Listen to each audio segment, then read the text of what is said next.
Hello दोस्तों, कैसे हैं आप सब। मैं सरोजिनी आप लोगों के लिए आज लेकर आई हूँ परमाणु यानी एटम की मैराथन क्लास। यानी आज की केवल एक ही क्लास में हम लोग परमाणु और उससे जुड़ी हुई जितनी भी नॉलेज है उन सबको एक ही क्लास में एक ही साथ अटेंड कर पाएंगे।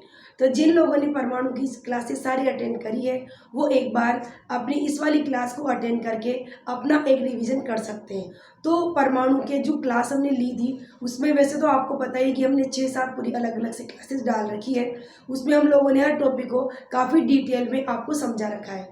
लेकिन आज की जो क्लास होने वाली है इसमें हम एक ही सिंगल क्लास में एक पूरी मैराथन में आपको पूरे एटम परमाणु मॉडल जो एटॉमिक मॉडल है मतलब वो, इसके अलावा एटम का जो स्ट्रक्चर होता है और एटम से जुड़ी हुई बाकी सभी छोटी मोटी बड़ी सब चीज़ें यहाँ पर डिस्कस करने वाले हैं।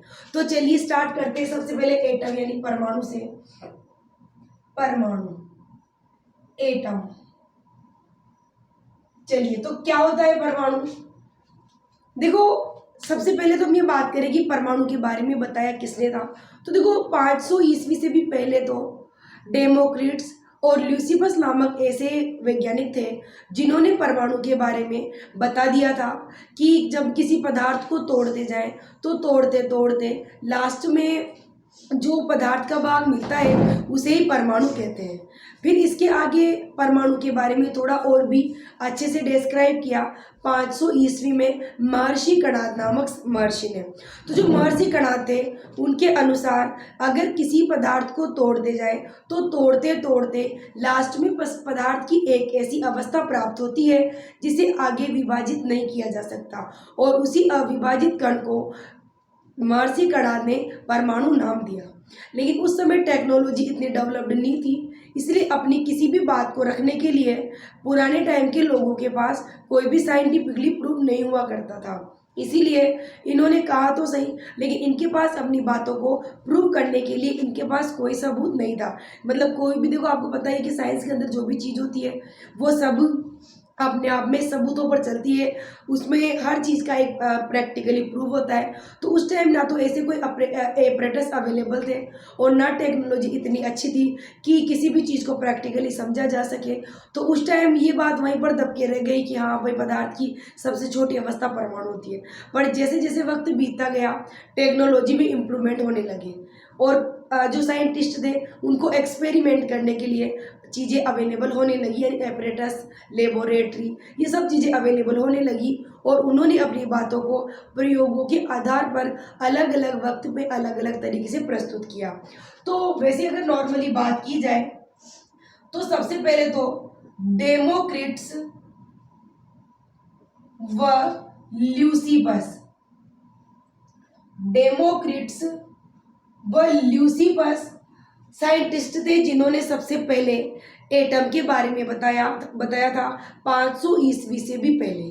अब अगर अपन इसके थोड़ा आगे चले तो इनके बाद में इसके बारे में, परमाणु के बारे में बताने वाले जो वैज्ञानिक थे वो थे महर्षि कणाद।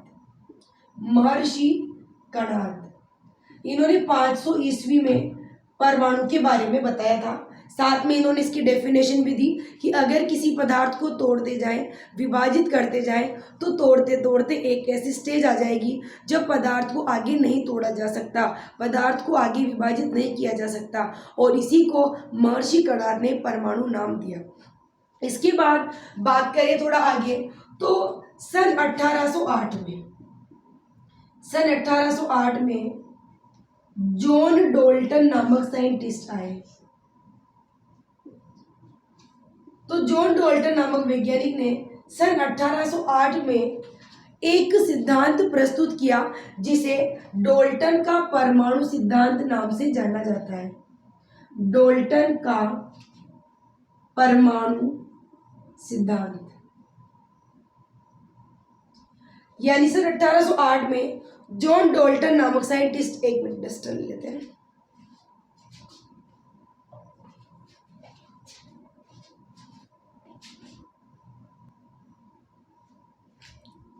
चलिए शुरू करते हैं। तो 1808 में जॉन डोल्टन नामक साइंटिस्ट आए और उन्होंने परमाणु को थोड़ा और भी डिटेल में डिस्क्राइब किया।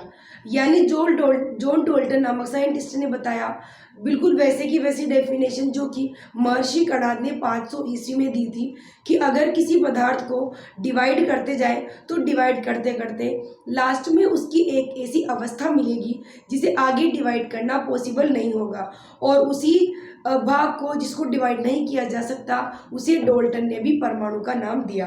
तो जॉन डोल्टन ने जो परमाणु की डेफिनेशन दी थी वो बिल्कुल एज यूजुअल वैसी की वैसी थी जैसे कि महर्षि कणाद ने दी थी, लेकिन इन्होंने परमाणु से रिलेटेड और भी बहुत सारी चीज़ें प्रस्तुत करी और साथ में इन सब चीज़ों को एक सिद्धांत के रूप में प्रस्तुत किया जिसे डोल्टन का परमाणु सिद्धांत के नाम से जाना जाता है।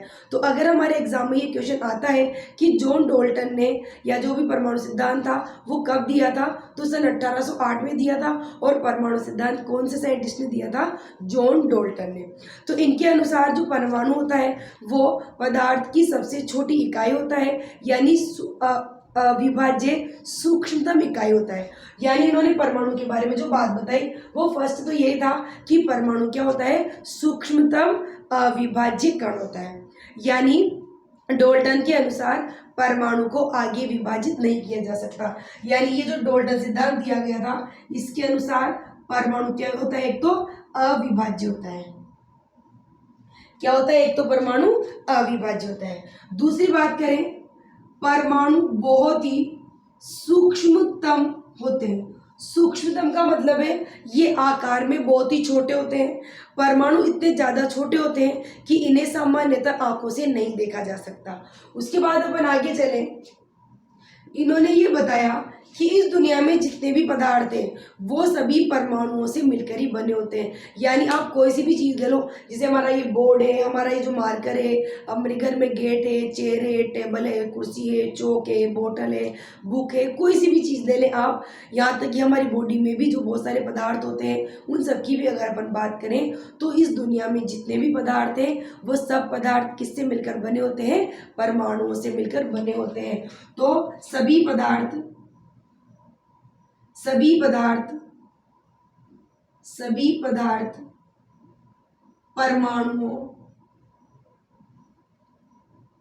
परमाणुओं इसको उधर लिख देते हैं थोड़ा, हाँ, परमाणुओं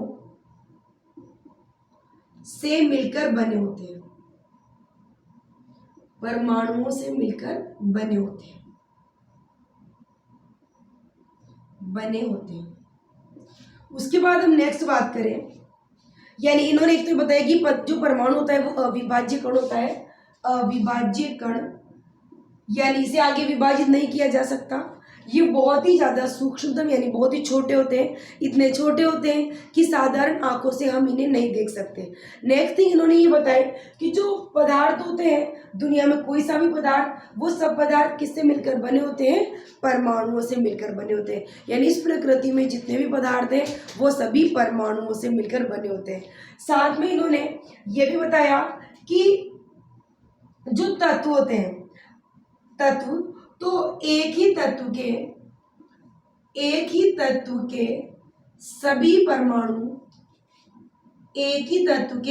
परमाणु रासायनिक गुणों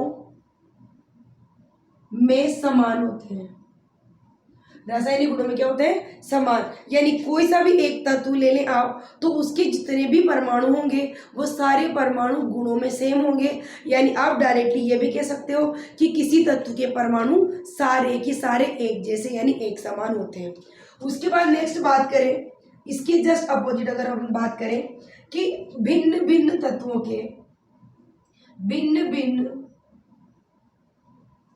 के परमाणु भी भिन्न भिन्न होते हैं।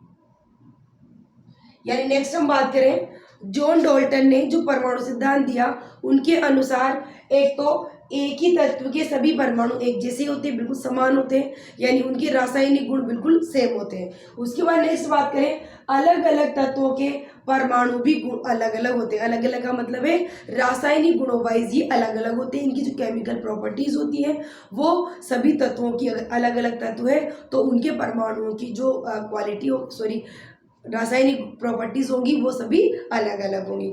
और एक लास्ट इन्होंने एक ये बात बताई थी कि जो यौगिक होते हैं, जैसे तत्वों से मिलकर ही यौगिक बनते हैं, तो जो यौगिक होते हैं उनके अंदर जो तत्व होंगे वो एक निश्चित संख्या और निश्चित अनुपात में जुड़ेंगे।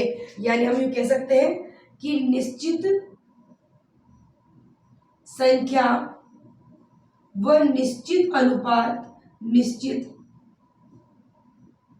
अनुपात में मिलकर,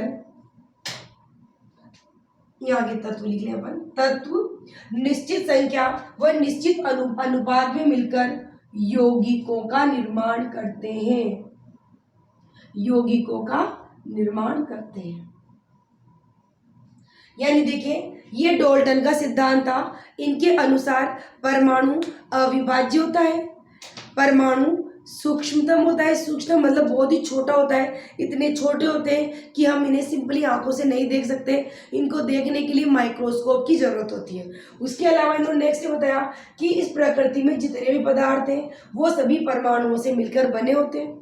नेक्स्ट हम बात करें, एक ही तत्व के सभी परमाणु रासायनिक गुणों में समान होते हैं। यानी उनकी जो केमिकल प्रॉपर्टीज होती है वो क्या होती है, बिल्कुल सेम होती है, लेकिन एक ही एलिमेंट के अंदर। अगर एलिमेंट अलग अलग होंगे तो उनके अंदर पाए जाने वाले एटम भी अलग अलग ही होंगे। यानी उनके रासायनिक गुण, केमिकल प्रॉपर्टीज क्या होगी, अलग अलग होगी। नेक्स्ट हम बात करें कि जो तत्व होते हैं वो निश्चित संख्या और निश्चित अनुपात में मिलकर यौगिकों का निर्माण करते हैं।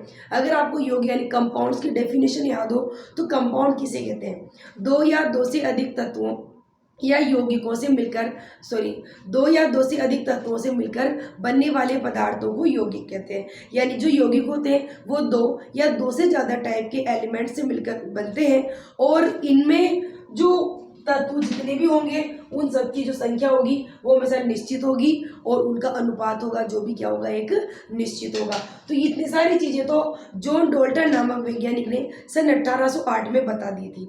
लेकिन जैसे जैसे आपको पता ही कि टेक्नोलॉजी में इम्प्रूवमेंट होता है, अलग अलग साइंटिस्ट उस टेक्नोलॉजी के अकॉर्डिंग नए नए एक्सपेरिमेंट करते हैं और चीज़ों को और आगे मॉडिफाई करके दुनिया के सामने रखते हैं। तो उसी तरह से आगे जब जॉन डाल्टन ने सिद्धांत दिया तब तो इन्होंने इसके अलावा और कुछ भी नहीं बताया था। मतलब इनके हिसाब से परमाणु को विभाजित नहीं किया जा सकता। लेकिन जब आगे नए अलग अलग वैज्ञानिक आए, उन्होंने एक्सपेरिमेंट करा, तो बाद में एक्सपेरिमेंट से ये पता चला कि परमाणु अविभाज्य नहीं होता, बल्कि परमाणु को भी विभाजित किया जा सकता है। और मैं बता दूं आपको कि जो परमाणु होता है, एटम होता है, उसके अंदर भी 3 सब एटॉमिक मॉलिक्यूल्स पाए जाते हैं, अपरमाणविक कण पाए जाते हैं, जिन्हें इलेक्ट्रॉन, प्रोटॉन, न्यूट्रॉन के नाम से जाना जाता है। हालांकि इलेक्ट्रॉन, प्रोटॉन, न्यूट्रॉन के बारे में एक साथ पता नहीं चला था, क्योंकि जैसे जैसे एक्सपेरिमेंट होते गए, एटॉमिक मॉडल अलग अलग दिए गए अलग अलग साइंटिस्ट के द्वारा, तो उनके अकॉर्डिंग धीरे धीरे, जैसे पहले इलेक्ट्रॉन की खोज हुई, फिर प्रोटॉन की खोज हुई और उसके बाद में लास्ट में न्यूट्रॉन की खोज हुई। तो ये सब चीज़ें बाद में हुई, लेकिन स्टार्टिंग में जब ये मॉडल प्रस्तुत किया गया था तब तक तो जॉन डाल्टन या बाकी सब लोगों का यही मानना था कि जो परमाणु होते हैं वो अविभाज्य होते हैं, उन्हें डिवाइड नहीं किया जा सकता। लेकिन बाद में जो नए मॉडल्स पढ़ेंगे हम लोग, अभी जो अलग साइंटिस्ट ने जो एक्सपेरिमेंट करके बताया, उनके अकॉर्डिंग ये देखा गया कि परमाणु विभाज्य होते हैं, परमाणु को आगे विभाजित किया जा सकता है। तो चलिए हम आगे चलते हैं, आगे अपन परमाणु के बारे में पढ़ते हैं।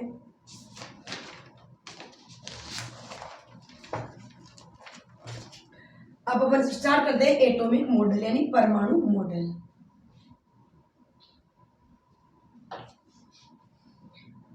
देखो, अपने जो अलग अलग साइंटिस्ट ने जो एटॉमिक मॉडल प्रस्तुत किए थे उनके अकॉर्डिंग भाई परमाणु का स्ट्रक्चर कैसा होता है, तो हमारे यहाँ पर टोटल 3 मॉडल हैं जो अलग अलग वक्त पे अलग अलग साइंटिस्ट ने दिए थे। एटॉमिक मॉडल, एटॉमिक मॉडल यानी परमाणु मॉडल, परमाणु मॉडल। तो देखिए 3 परमाणु मॉडल है, इधर अपन नाम लिख लेते हैं तीनों के। फर्स्ट हम बात करें थॉमसन का परमाणु मॉडल। थॉमसन का परमाणु मॉडल। दूसरी हम बात करें रदरफोर्ड का परमाणु मॉडल। रदरफोर्ड का परमाणु मॉडल। थर्ड हम बात करें नील्स बोर का परमाणु मॉडल या डायरेक्ट बोर का परमाणु मॉडल। बोर का परमाणु मॉडल। तो ये 3 परमाणु मॉडल हैं जो अलग अलग टाइम पे अलग अलग वैज्ञानिकों ने दिए। सबसे पहले हम बात करें थॉमसन के परमाणु मॉडल की। फर्स्ट हम बात करें थॉमसन का परमाणु मॉडल।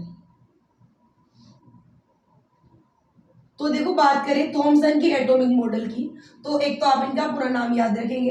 इनका नाम है वैसे तो जे थॉमसन, बाकी इनका पूरा नाम है जोसेफ जॉन थॉमसन। तो अपन पूरा नाम लिख लेते हैं यहाँ पे, जोसेफ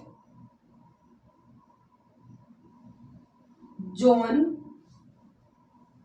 थॉमसन।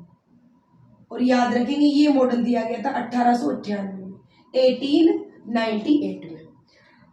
तो जे थॉमसन नामक वैज्ञानिक ने सन 1898 में एटॉमिक मॉडल प्रस्तुत किया। एक सेकेंड आ रही हूं मैं।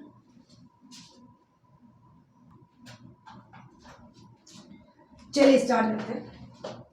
तो जे थॉमसन नामक वैज्ञानिक ने 1898 में एटॉमिक मॉडल प्रस्तुत किया।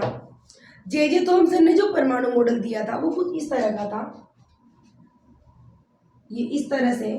यानी जे थॉमसन ने ये बताया था कि परमाणु गोल होता है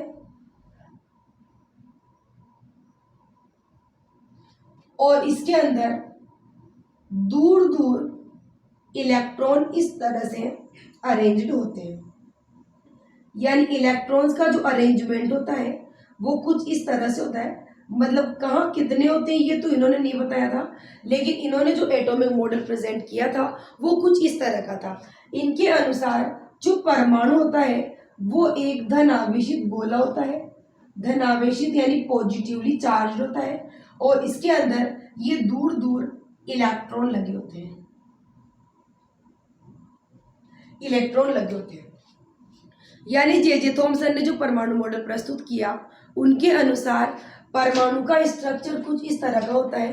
परमाणु एक धन आवेशित गोला होता है और इसमें इलेक्ट्रॉन इस तरह से दूर दूर लगे होते हैं। ये जो परमाणु मॉडल दिया था जे थॉमसन ने, इन्होंने इसकी तुलना तरबूज से की। इसके साथ ही इन्होंने इसकी तुलना प्लम पुडिंग नाम की मिठाई से की, प्लम पुडिंग नामक मिठाई से की। साथ में इन्होंने इसकी तुलना बूंदी के लड्डू से भी की, इसीलिए इस मॉडल को इन अलग अलग नामों से भी जाना जाता है, बूंदी के लड्डू। इसके अलावा क्रिसमस केक मिठाई जो होती है, क्रिसमस केक। ये इतने सारे मॉडल्स के नाम से इनको जाना जाता है।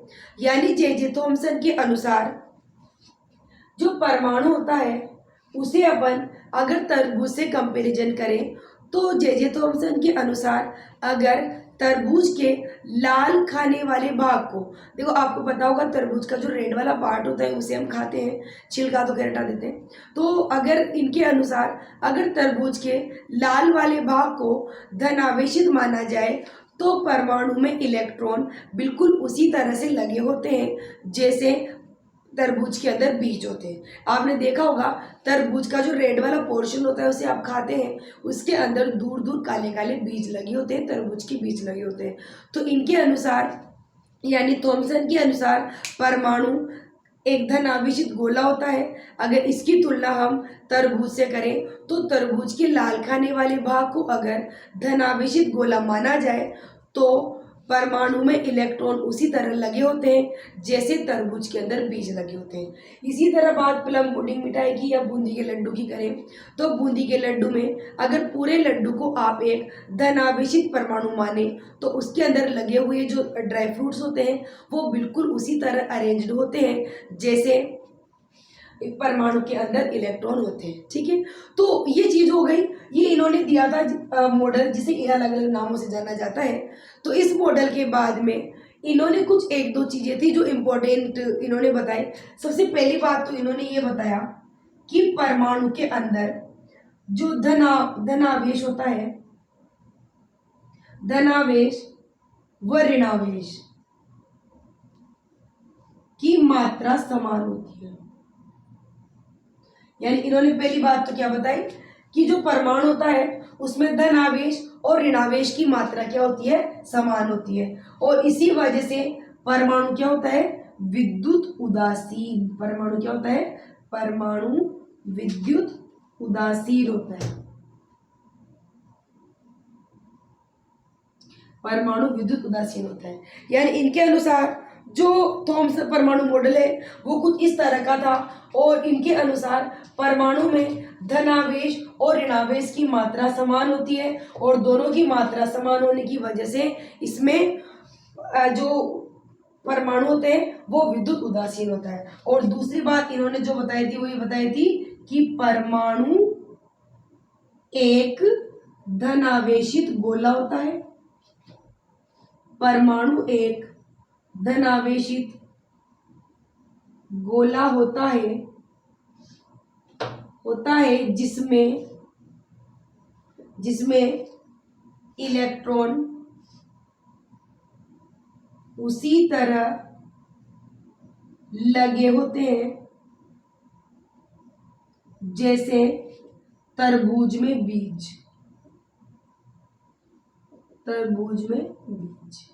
ठीक है, यानी जो जे थॉमसन थे उनके अनुसार परमाणु का स्ट्रक्चर कुछ इस तरह का होता है। ये एक धनावेशित गोला होता है जिसके अंदर इलेक्ट्रॉन दूर दूर अरेंज्ड होते हैं जैसे किसी तरबूज के अंदर बीज लगे होते हैं। और इनमें इनके अनुसार धनावेश और ऋणावेश की जो मात्रा होती है, यानी धनावेश और ऋणावेश में इलेक्ट्रॉन होंगे, और धनावेशित भाग के बारे में इन्होंने ये नहीं कहा था कि प्रोटॉन होते हैं। ये चीजें तो अपन को बाद में पता चली थी। तो यहाँ तक तो यही था कि परमाणु का धनावेशित भाग और जो इलेक्ट्रॉन ऋणावेशित भाग होता है वो बराबर ही होता है, और बराबर होने की वजह से परमाणु टोटली पॉजिटिवली चार्ज होता है। परमाणु जो होता है वो टोटली क्या होता है, उदासीन होता है, न्यूट्रल होता है। यानी इस पर नेट आवेश क्या होगा, जीरो होगा, कोई चार्ज नहीं होगा। लेकिन देखो अपन को पता ही है कि ये जो स्ट्रक्चर दिया गया इसमें इन्होंने ना तो इलेक्ट्रॉनों के बारे में ये बताया कि इलेक्ट्रॉन किसी भी परमाणु में कहाँ कहाँ पर अरेंज होते हैं, क्योंकि तरबूज के अंदर तो बीज किसी भी जगह पे लगा हो सकता है। तो यहाँ पर एक तो ये पता नहीं चला कि परमाणु में बीज कहाँ कहाँ लगे होते हैं। दूसरी बात, कौन से परमाणु में कितने बीज होते हैं, मतलब कितने इलेक्ट्रॉन्स होते हैं, वो यहाँ पर इन्होंने नहीं बता पाए। तो बाकी बाद में जैसे एक्सपेरिमेंट हुए तो ये वाली चीज गलत साबित हुई कि परमाणु के मतलब इससे उनको समझाया नहीं जा सका कि इलेक्ट्रॉन कहाँ होते हैं, प्रोटॉन कहाँ होते हैं, न्यूट्रॉन कहाँ होते हैं। तो ये जो परमाणु मॉडल था वो सक्सेस नहीं रहा, इसमें ये कुछ कमियां रह गई थी कि बाकी जो परमाणु मॉडल है उनकी व्याख्या इस मॉडल के अनुसार नहीं की जा सकती। तो चलिए अब हम चलते हैं नेक्स्ट मॉडल की तरफ, रदरफोर्ड का परमाणु मॉडल। चलिए दूसरा मॉडल देखते हैं हम लोग अब। रदरफोर्ड का परमाणु मॉडल। तो आप याद रखें कि जो रदरफोर्ड नामक वैज्ञानिक थे, इन्होंने जो परमाणु मॉडल प्रस्तुत किया वो इन्होंने एक सोने की बहुत ही पतली पन्नी पर प्रयोग किया। सेकेंड हम चल रहे हैं रदरफोर्ड का परमाणु मॉडल।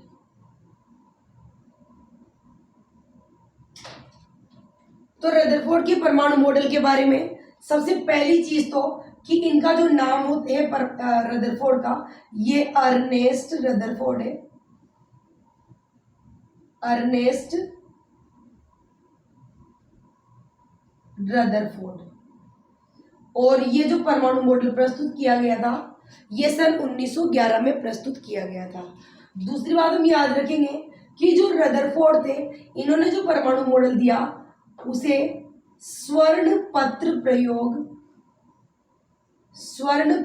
प्रयोग के नाम से जाना जाता है, यानी गोल्ड फॉइल एक्सपेरिमेंट के नाम से जाना जाता है। यानी इन्होंने क्या करा, एक सोने की बहुत ही पतली पन्नी जिसके ऊपर बहुत सारे एल्फा कणों की बौछार कराई, और एल्फा कणों की बौछार कराकर उससे निकलने वाले जो भी मतलब जो निष्कर्ष निकला, जो रिजल्ट इनको मिला, उसी के बेस पर इन्होंने परमाणु का एक नया मॉडल प्रस्तुत किया था। तो देखो इन्होंने जो एक्सपेरिमेंट किया था वो किस तरह से था, इस तरह से एक सोने की बहुत पतली सी पन्नी ली इन्होंने, इस पर इस तरह से बहुत सारे एल्फा कणों की बौछार कराई। जब सोने की पतली सी पन्नी पर बहुत सारे एल्फा कणों की बौछार कराई गई तो कुछ एल्फा कण तो ऐसे निकले जो पन्नी में से इस तरह से आर पार निकल गए, बिना रुके आर पार निकल गए इस तरह से, और कुछ ऐसे थे जो अलग अलग कोणों पर चले गए इस तरह से, और केवल एक एल्फा कण ऐसा था जो वापस लौट गया। ये एल्फा कण है, एल्फा कण, आप चाहे तो हिंदी में लिख सकते हैं अल्फा या एल्फा, एक ही बात है, एल्फा कण। और ये गोल्ड फॉइल है, यानी सोने की पन्नी है, गोल्ड फॉइल। तो देखिए आप, जो रदरफोर्ड ने एक्सपेरिमेंट किया सोने की पतली पन्नी पर, उन्होंने एक बहुत ही पतली सोने की पन्नी ली और उस पर कुछ धन आवेशित एल्फा कणों की बौछार कराई। जब इन्होंने एल्फा कणों की बौछार कराई तो इन्होंने ये देखा कि कुछ एल्फा कण तो सोने की पन्नी में से आर पार ही निकल गए। उसके अलावा कुछ एल्फा कण ऐसे थे जो, ये देखिए आप, ये अलग अलग कोणों पर, ये देखो कोण बन रहे हैं यहाँ पर, अलग अलग कोणों पर यानी अलग अलग दिशाओं में चले गए।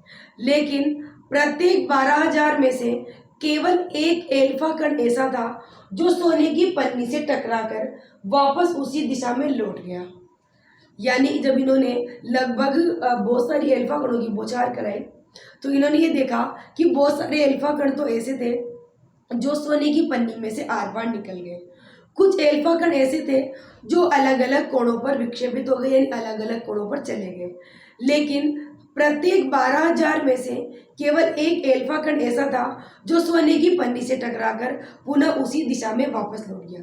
ये जो एकमात्र एल्फा कण था जो वापस लौट गया था टकरा के, ये रदरफोर्ड ने बहुत ही सरप्राइजिंग घटना मानी, और इन्होंने ये कहा कि ये तो बिल्कुल उतनी ही सरप्राइजिंग घटना हो गई कि कोई 15 इंच का तोप का गोला किसी पतले से टिश्यू पेपर पर टकराए और टिश्यू पेपर को कोई नुकसान भी ना हो और तोप का गोला वापस लौट जाए। देखो आपको पता ही है कि तोप के गोले की स्पीड क्या होती है, और टिश्यू पेपर तो एक कागज का बना हुआ पेपर होता है मात्र।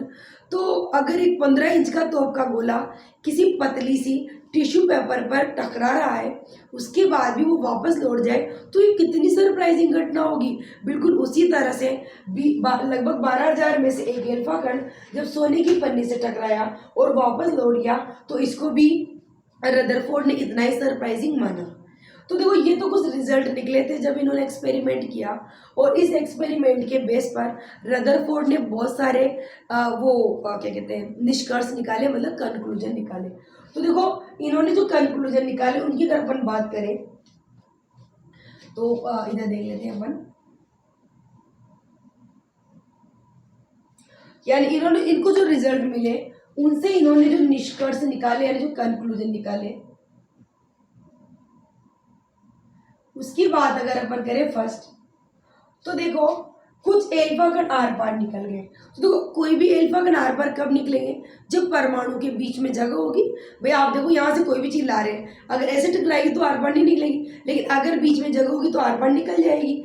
तो इसका मतलब ये हुआ कि जो एल्फा कण थे वो सोने की पन्नी में से आर पार इसलिए निकल गए क्योंकि परमाणु के बीच में, या यूं कह दो कि सोने की पन्नी में बीच में क्या थी, खाली जगह। तो अपन इससे क्या निष्कर्ष निकाला कि परमाणु का अधिकांश भाग क्या होता है, खाली होता है, रिक्त होता है। परमाणु का अधिकांश भाग रिक्त होता है।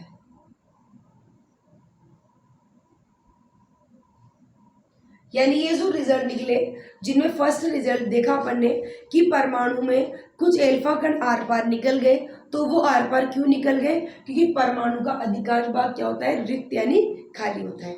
दूसरा हम बात करें, कुछ एल्फा कण अलग अलग कोणों पर चले गए, तो देखो ये अलग अलग कोणों पर क्यों गए? क्योंकि यहाँ सेंटर में परमाणु का नाभिक होता है, और नाभिक क्या होता है? धन आवेशित, क्योंकि नाभिक के अंदर प्रोटॉन्स पाए जाते हैं, तो नाभिक धन आवेशित होता है और एल्फा कण भी धन आवेशित होते हैं। तो सेम चार्ज पार्टिकल होंगे, दोनों पॉजिटिव पॉजिटिव या दोनों नेगेटिव नेगेटिव, तो वो एक दूसरे से प्रतिकर्षित होते हैं, दूर भागते हैं। तो ये इसके पास आएंगे और पॉजिटिव होने की वजह से दूर भागेंगे, तो दूर भागेंगे तो क्या होंगे? अलग अलग कोणों पे विक्षेपित हो जाएंगे। तो इसका मतलब क्या हुआ कि परमाणु के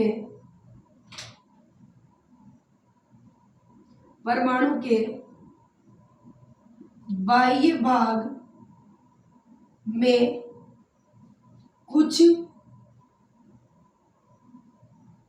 धनावेश होता है, यानी कुछ धनावेशित भाग इसके देखो अंदर, तो नाभिक तो धनावेश रहता ही है, उसकी वजह से बाहर भी ये धनावेश का प्रभाव महसूस करते हैं, इसीलिए एल्फा कण अलग अलग डायरेक्शन में चले गए। अब अगर अपन बात करें तीसरे वाले पॉइंट की, जो अपन ने अभी देखा कि लगभग 12,000 में से एक अल्फा, यहां लिख लेते हैं छोटा सा अल्फा कण, अभी अपन ने देखा कि लगभग 12,000 में से केवल एक एल्फा कण ऐसा था जो सोने की पन्नी से टकराकर वापस लौट गया। तो ऐसा इसलिए हुआ क्योंकि परमाणु के सेंटर में उसका नाभिक होता है और परमाणु का समस्त द्रव्यमान उसके नाभिक में ही होता है। तो अपन यहाँ लिख लेंगे कि परमाणु के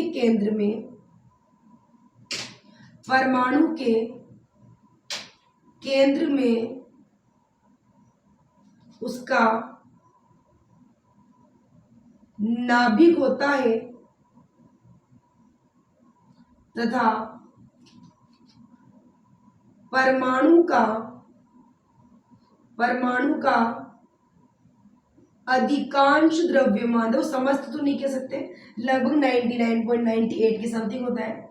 अधिकांश मतलब लगभग 99 से 98% के बीच होता है।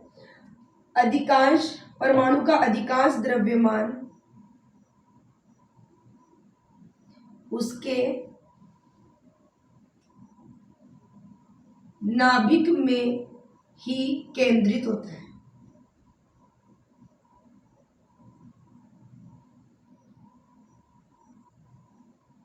ठीक, नाभिक मतलब न्यूक्लियस, यानी परमाणु के सेंटर में उसका नाभिक होता है और नाभिक के अंदर परमाणु का समस्त द्रव्यमान केंद्रित होता है। इसीलिए परमाणु का नाभिक बहुत ज्यादा भारी होता है। इसीलिए नाभिक भारी होने की वजह से जब 12,000 में से केवल एक एल्फा कण इस नाभिक से टकराया होगा, तो नाभिक से टकराकर वो वापस लौट गया, क्योंकि नाभिक बहुत ज्यादा भारी होता है। तो इन्होंने ये जो रिजल्ट निकला रदरफोर्ड की एटॉमिक मॉडल से, जो कि इन्होंने एक गोल्ड फॉइल यानी सोने की पन्नी पर एक्सपेरिमेंट किया था, तो उसमें फर्स्ट तो कुछ एल्फा कण तो आर पार निकल गए। तो आर पार क्यों निकल गए? क्योंकि परमाणु का अधिकांश भाग क्या होता है? खाली होता है, रिक्त होता है। और कुछ एल्फा कण अलग अलग कोणों पर चले गए, क्योंकि परमाणु के बाहरी भाग में भी क्या होता है? कुछ धनावेश की मात्रा पाई जाती है। तीसरे हमने बात करी कि लगभग 12,000 में से केवल एक एल्फा कण ऐसा था जो सोने की पन्नी से टकराकर उसी दिशा में वापस लौट गया। तो इसके बारे में रदरफोर्ड ने ये कहा, ऐसा इसलिए हुआ क्योंकि परमाणु के सेंटर में उसका नाभिक होता है और परमाणु का समस्त द्रव्यमान उसके नाभिक में ही होता है, इसीलिए उसका नाभिक जो होता है वो बहुत ज्यादा हेवी, बहुत ज्यादा भारी होता है। तो देखो ये सारी चीजें इन्होंने बताई, लेकिन यहाँ पर एक बहुत बड़ी चीज ये रह गई कि इन्होंने बहुत सारे हद तक सब कुछ बता दिया और इस तरह से इन्हें परमाणु का मॉडल भी दे दिया था कि बीच में ये धन आवेशित नाभिक होता है और इसके बाहर इलेक्ट्रॉन इस तरह से चक्कर लगाते हैं। तो ये नया मॉडल इन्होंने प्रस्तुत कर दिया था कि परमाणु के सेंटर में उसका नाभिक होता है, नाभिक, और ये बाहर के क्या होते हैं? इलेक्ट्रॉन्स होते हैं। और ये इलेक्ट्रॉन इस नाभिक के चारों तरफ चक्कर लगाते हैं। तो इस तरह का मॉडल तो परमाणु का रदरफोर्ड ने प्रस्तुत कर दिया था कि परमाणु एक गोल होता है, सेंटर में उसका नाभिक होता है जो धन आवेशित होता है, यानी उसमें प्रोटॉन्स होते हैं, और बाहर की कक्षाओं में इलेक्ट्रॉन चक्कर लगाते हैं। लेकिन यहाँ पर इन्होंने ये तो बता दिया कि इलेक्ट्रॉन नाभिक के चारों ओर चक्कर लगाते हैं, पर ये यूँ नहीं बता पाए कि अगर ऋणावेशित इलेक्ट्रॉन धन आवेशित नाभिक के चारों ओर चक्कर लगाएंगे तो नाभिक क्योंकि भारी है और धन आवेशित है तो इलेक्ट्रॉन को अपनी तरफ अट्रैक्ट करेगा, क्योंकि पॉजिटिव हमेशा नेगेटिव को अपनी तरफ अट्रैक्ट करता है। तो बाहर कक्षाओं में बाहर चक्कर लगाते हुए इलेक्ट्रॉन कभी ना कभी परमाणु के नाभिक में गिर जाएगा और इससे परमाणु स्थायी नहीं रहेगा। लेकिन रियल में तो परमाणु स्थायी होता है। तो ऐसा क्यों है इसके बारे में रदरफोर्ड ने नहीं बताया। तो इसके अंदर ये कमी रह गई थी कि परमाणु की जो स्टेबिलिटी होती है, स्थायित्व होता है, उसके बारे में रदरफोर्ड नहीं बता पाए थे। तो चलिए थोड़ा सा ब्रेक कर लेते हैं, पानी वानी पीते हैं, आप भी पानी पी लें।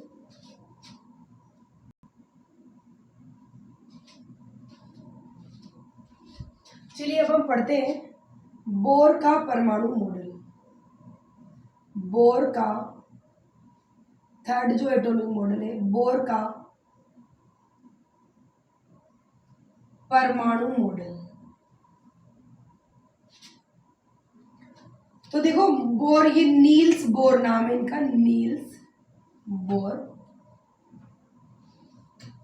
और ये जो एटॉमिक मॉडल था वो 1913 यानी 1913 में इन्होंने प्रस्तुत किया। यानी जो नील्स बोर नामक वैज्ञानिक थे, इन्होंने जो परमाणु का मॉडल प्रस्तुत किया, देखिए वो कुछ इस तरह का था। इनके अनुसार सेंटर में परमाणु का नाभिक होता है और ये इस तरह से बाहर वृत्ताकार कक्षाएं होती है।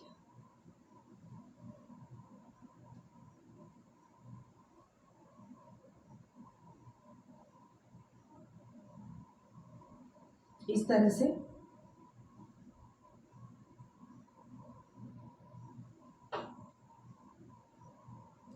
देखिए जो नील्स बोर ने परमाणु का मॉडल प्रस्तुत किया वो कुछ इस तरह का था। यानी ये जो सेंटर है इसे तो कहते हैं नाभिक।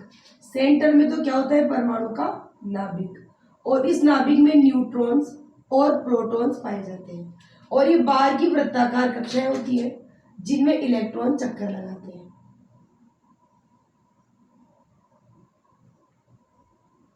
इस तरह से इन कक्षाओं को पहली को K, दूसरी को L, तीसरी को M, चौथी को N, इस तरह से बोला जाता है। First K, L, M, N। यानी नील्स बोर के अकॉर्डिंग परमाणु का स्ट्रक्चर कुछ इस तरह का होता है। परमाणु का स्ट्रक्चर इन्होंने ये वाला जो दिया था, ये इन्होंने हाइड्रोजन के ऊपर एक्सपेरिमेंट करके दिया था। तो यहाँ पर आपको ये भी याद रखना है कि ये जो दिया था परमाणु मॉडल, ये हाइड्रोजन पर प्रयोग करके दिया था। यानी जो हाइड्रोजन परमाणु होता है उसके ऊपर एक्सपेरिमेंट करा और इन्होंने परमाणु का कुछ इस तरह का मॉडल प्रस्तुत किया। इनके अनुसार परमाणु के सेंटर में उसका नाभिक होता है और नाभिक के अंदर न्यूट्रॉन और प्रोटॉन्स पाए जाते हैं, और बाहर की वृत्ताकार कक्षाएं होती है जिन्हें KLMN से डिनोट करते हैं, और इनके अंदर जो इलेक्ट्रॉन होते हैं वो चक्कर लगाते हैं।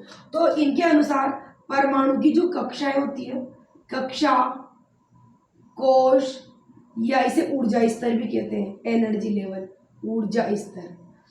तो पहला, दूसरा, तीसरा, चौथी, इस तरह जो कक्षाएं होती है इन्हें KLMNO इस तरह से डिनोट करते हैं।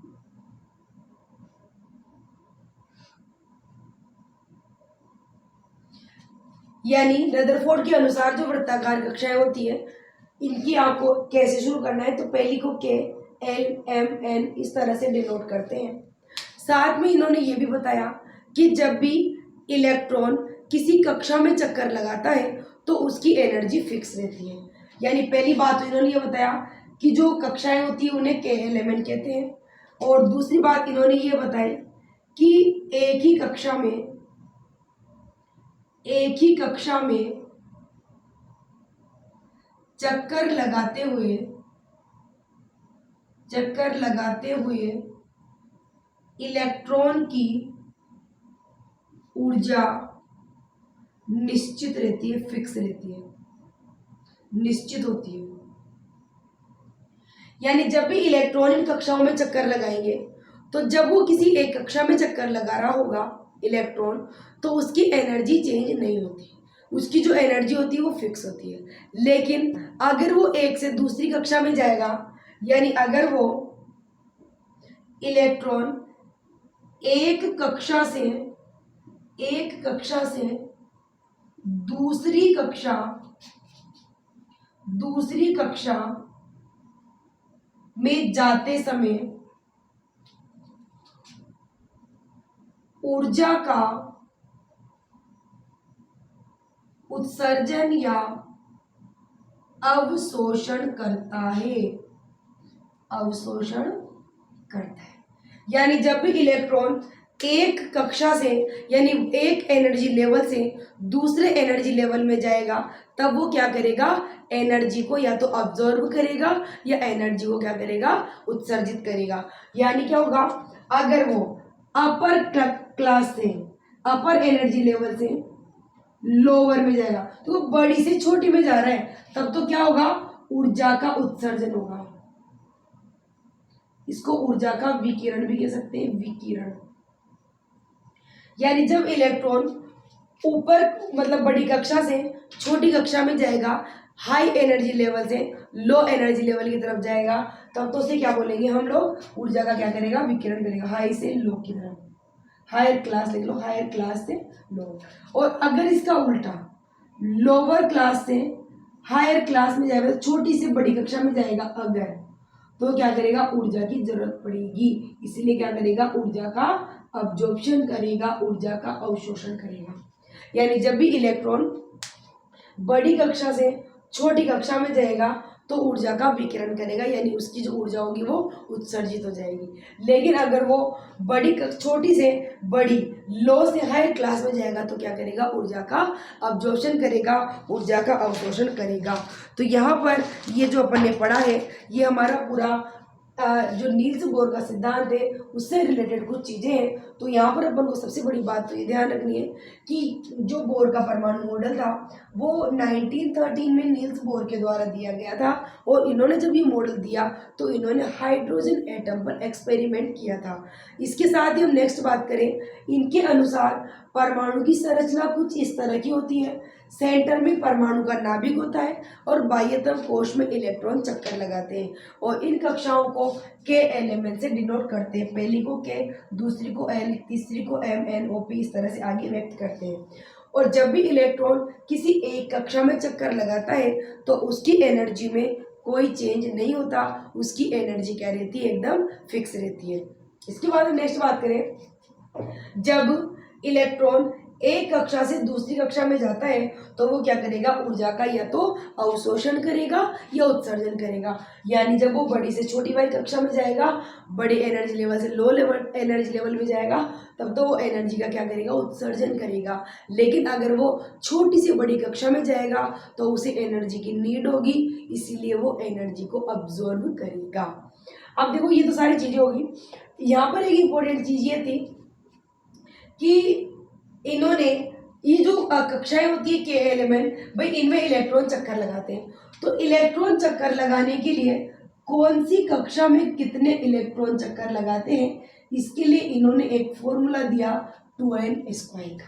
कौन सा फॉर्मूला दिया, 2n² का, जहां पर n क्या है, नंबर ऑफ ऑर्बिट, कक्षा की संख्या, ऑर्बिट भी कह देते हैं इसको, शेल भी कह देते हैं, ठीक है, यानी कक्षा की संख्या, कक्षा की संख्या। यानी हमें ये पता लगाना हो कि के में कितने इलेक्ट्रॉन आने चाहिए, एल में कितने इलेक्ट्रॉन आने चाहिए, एम में कितने इलेक्ट्रॉन आने चाहिए, तो उसके लिए हमें कुछ नहीं करना, एन की जगह पहली कक्षा हो तो 1 लिख दो, दूसरी कक्षा हो तो 2 लिख दो, तीसरी कक्षा हो तो 3 लिख दो। इस तरह से लिखकर हम इलेक्ट्रॉन का पता लगा सकते हैं कि कौन सी कक्षा में कितने इलेक्ट्रॉन होते हैं। तो चलिए अब हम सीखते हैं कक्षाओं में इलेक्ट्रॉन कैसे भरे जाते हैं इस फॉर्मूले के अनुसार। चलिए अब हम इलेक्ट्रॉन भरना सीखेंगे और साथ में फिर अपन वैलेंसी निकालना भी सीखेंगे कि वैलेंसी कैसे निकालते हैं, एटम्स की वैलेंसी क्या होती है, हम यहाँ पर सीखेंगे इसके बाद में।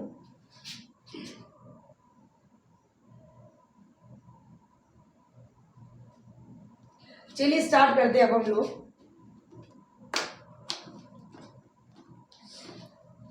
देखो कक्षाओं में इलेक्ट्रॉन्स का वितरण यानी डिस्ट्रीब्यूशन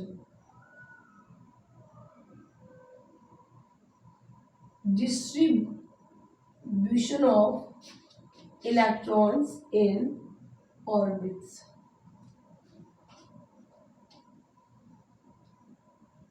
चलिए अब अपन ये पढ़ेंगे कि कक्षाओं में इलेक्ट्रॉन कैसे भरे जाते हैं। तो सबसे पहले तो अपन को फॉर्मूला याद रखना है इलेक्ट्रॉन भरने का, 2n², जहां पर n क्या है, नंबर ऑफ ऑर्बिट, यानी हमें जिस भी ऑर्बिट में इलेक्ट्रॉन भरने हो उस ऑर्बिट का जो नंबर है 1 2 3 वो n की जगह रख दो और हम ये पता लगा सकते हैं कि कौन से ऑर्बिट में कितने इलेक्ट्रॉन भरे जा सकते हैं। तो देखो जैसे हम बात करें के, देखो आपको याद है के पहली कक्षा होती है तो के के लिए n इक्वल टू क्या आ जाएगा 1। अब अपन को निकालना है कि इसमें कितने इलेक्ट्रॉन आएंगे, तो आप क्या करेंगे 2n² वाले फॉर्मूले मान रखो 2n की जगह 1, क्योंकि तो के पहली कक्षा होती है तो n में क्या आ जाएगा 1।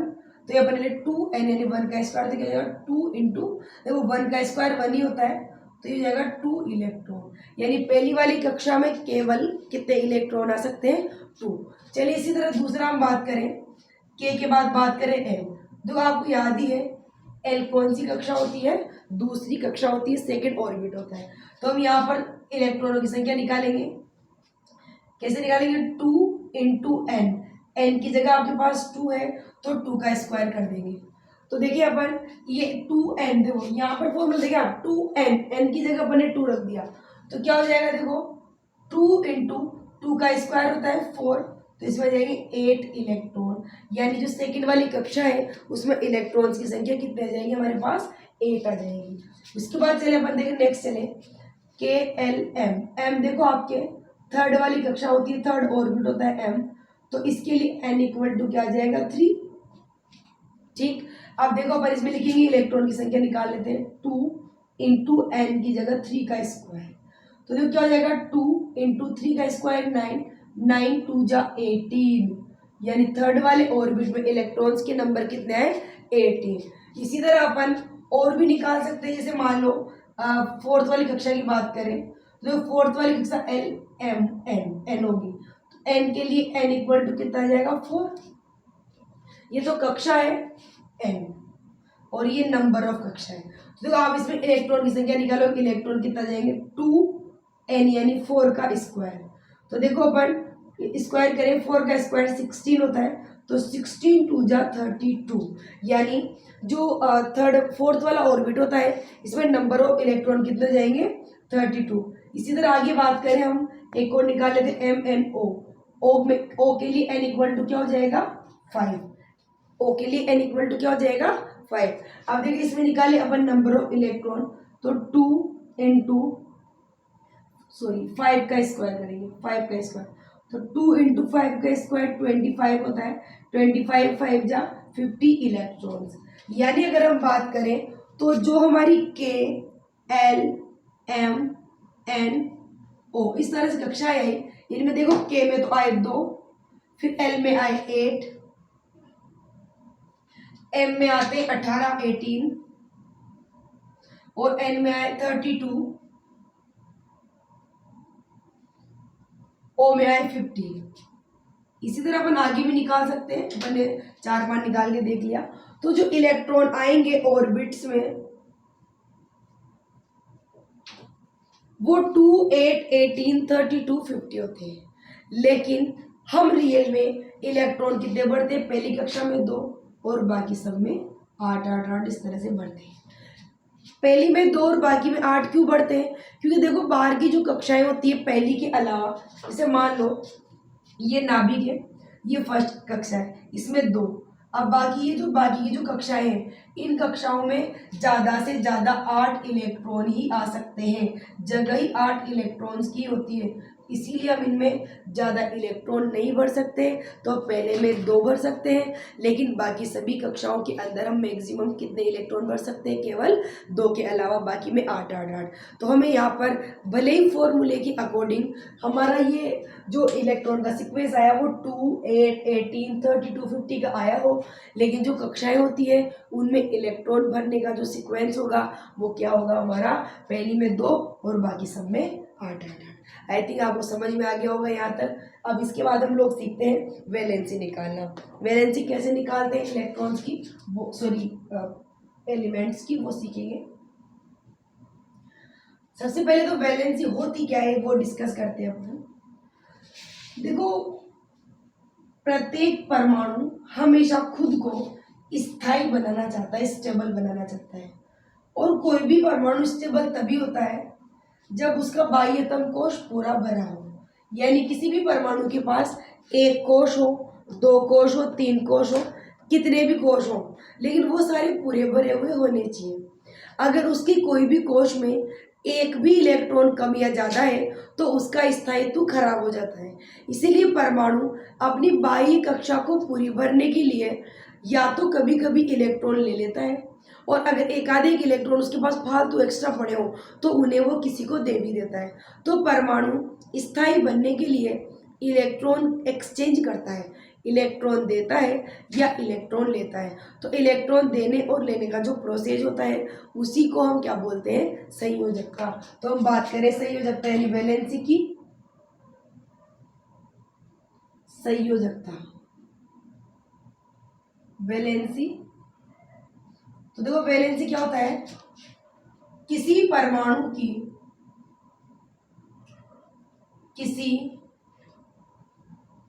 परमाणु की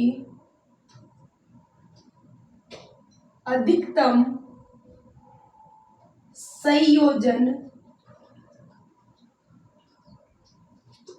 करने की क्षमता को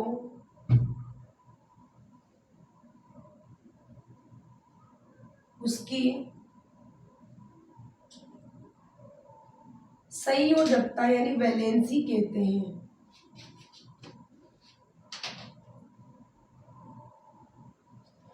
यानी कोई भी परमाणु क्या करेगा? अपने आप को स्थायी बनाना चाहता है, और स्थायी बनाने के सीक्वेंस में वो कई बार कुछ इलेक्ट्रॉन देता भी है और कुछ इलेक्ट्रॉन लेता भी है। तो वो जितने इलेक्ट्रॉन देने या लेने की कैपेसिटी रखता है वही क्या हो जाएगी? उसकी वैलेंसी हो जाएगी। तो देखो अपन वैलेंसी निकालना सीखते हैं। फिर मान लीजिए फॉर एग्जाम्पल हम बात करें एल्यूमिनियम की, तो आपको याद ही होगा कि एल्यूमिनियम कितने नंबर पे आता है? 30 नंबर पे आता है। तो ये 30 नंबर पे आता है, इसका मतलब इसमें 13 ही प्रोटॉन है और 13 ही इसमें क्या है? इलेक्ट्रॉन है। एक सेकेंड,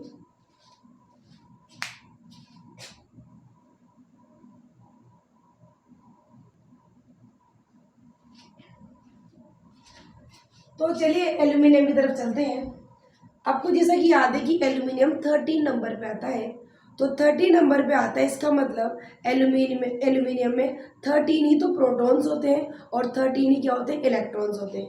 तो देखिए अपन के एलिमेंट कक्षाओं में इलेक्ट्रॉन भरेंगे। सबसे पहले के एल, दो के में तो 13 में से भर देंगे 2। आप याद क्रम याद रखेंगे अपन, यहाँ पे मैं बना देती हूँ आपको।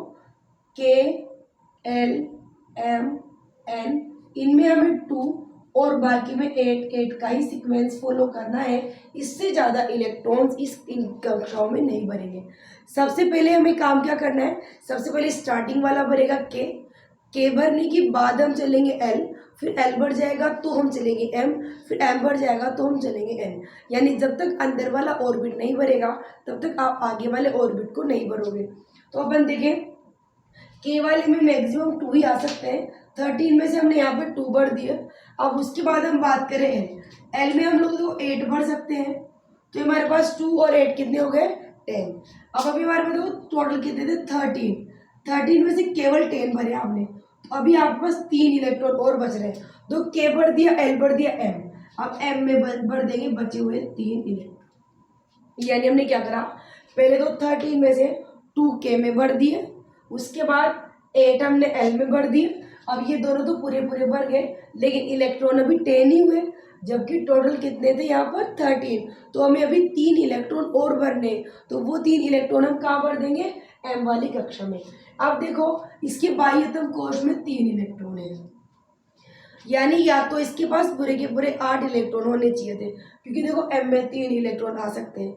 तो या तो इसके पास पूरे के पूरे 8 इलेक्ट्रॉन होते ताकि ये स्टेबल होता, या फिर ये जो 3 है ये भी फ्री होते, मतलब होते ही नहीं, ताकि ये यहाँ तक भी स्टेबल होता। लेकिन अब यहाँ पर जो कंडीशन है उसके हिसाब से ये स्टेबल नहीं है, तो ये क्या करेगा, या तो ये तीनों के तीनों इलेक्ट्रॉन देने की, मतलब अपन सोच रहे हैं कि क्या करना चाहिए, तो या तो इसके पास एक ऑप्शन तो ये होता है कि इन तीनों इलेक्ट्रॉनों को दे देंगे ताकि इसका जो एम वाला कोश है वो पूरा खाली हो जाए। या ये दूसरा काम क्या कर सकता है, भाई 3 तो इसके पास है ही सही, 5 ले ले, ताकि 5 और 3 कितने हो जाएंगे 8। तो आप ये देखो कि ये 3 देकर भी स्टेबल हो सकता है और 5 लेकर भी स्टेबल हो सकता है। तो अपन समझ सकते हैं कि कोई भी परमाणु 5 इलेक्ट्रॉन कैसे ले सकता है। कोई भी परमाणु ज़्यादा इलेक्ट्रॉन ना तो दे सकता है ना ज़्यादा इलेक्ट्रॉन ले सकता है, क्योंकि परमाणु को इलेक्ट्रॉन एक्सचेंज करने में एनर्जी की ज़रूरत पड़ती है, और किसी भी परमाणु के पास इतनी एनर्जी अवेलेबल नहीं होती कि वो बहुत ज़्यादा मात्रा में इलेक्ट्रॉन दे सके या ले सके। इसीलिए वो हमेशा वही काम करेगा जो इजी गोइंग हो रहा हो। इजी गोइंग का मतलब कम इलेक्ट्रॉन देने या कम इलेक्ट्रॉन लेने पर ही हो रहा हो, क्योंकि कम इलेक्ट्रॉन देने लेने में कम एनर्जी की ज़रूरत होती है, और इतनी सी एनर्जी तो इनके पास प्रोवाइड होती भी है, बट ज़्यादा नहीं हो सकती, इसीलिए ज़्यादा इलेक्ट्रॉन एक्सचेंज नहीं हो सकते। तो जाहिर सी बात है कि 5 इलेक्ट्रॉनों के लिए तो बहुत एनर्जी की ज़रूरत पड़ेगी, तो ये क्या करेगा 3 इलेक्ट्रॉन दे देगा, और जो इलेक्ट्रॉन देता है, देने वाला होता है धन यानी पॉजिटिव, और कितने दिए 3। एल्यूमिनियम की वैलेंसी कितनी हो जाएगी +3। एल्यूमिनियम की वैलेंसी कितनी जाएगी +3। चलिए अपन और चलते हैं, कुछ और एग्जाम्पल इसको बन डाल देते हैं। कोई सेकेंड एग्जाम्पल करते हैं। जैसे मान लिया अपन कुछ भी ले लेते हैं, जैसे ऑक्सीजन ले लो। ऑक्सीजन कितने नंबर पे आती है 8 नंबर। ऑक्सीजन कितने नंबर पे आता है 8 नंबर, यानी ऑक्सीजन में टोटल 8 इलेक्ट्रॉन है। अब हम क्या करेंगे, के में भर देंगे सबसे पहले वही 2 इलेक्ट्रॉन, के में भर दिए 2, उसके बाद एल में आप कितने भर सकते हो 8। पर देखो 8 तो यहाँ टोटल ही है, उनमें से 2 आपने भर दिए, तो कितने बचे 6। केवल कितने इलेक्ट्रॉन बचेंगे 6। तो हम क्या करेंगे,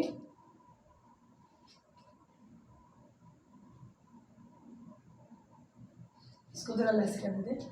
तो देखो हम क्या करेंगे, 8 में से 2 तो के में भर दिए, और 8 में से बचे हुए 2 के बाद 6 बचे, तो वो एल में भर दिए। इसमें 8 आ सकते हैं, तो इसके पास वही 2 ऑप्शन है, या तो ये 6 दे दो आगे फ्री हो जाए, तो या तो देखो ये क्या करेगा 6 इलेक्ट्रॉन दे देगा,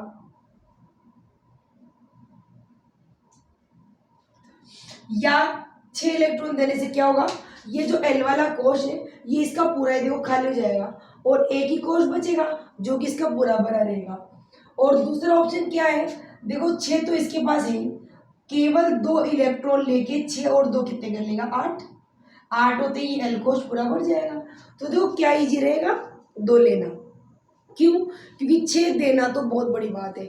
आपको मैंने बताया 2-3 से ज़्यादा इलेक्ट्रॉन एक्सचेंज होने में बहुत दिक्कत आती है, क्योंकि इतनी ज़्यादा एनर्जी इनके पास नहीं होती कि ये इतने ज़्यादा बॉन्डिंग को तोड़कर इलेक्ट्रॉनों को फ्री कर सके। तो हमेशा ये वही काम करते हैं जो कम एनर्जी में हो रहा हो।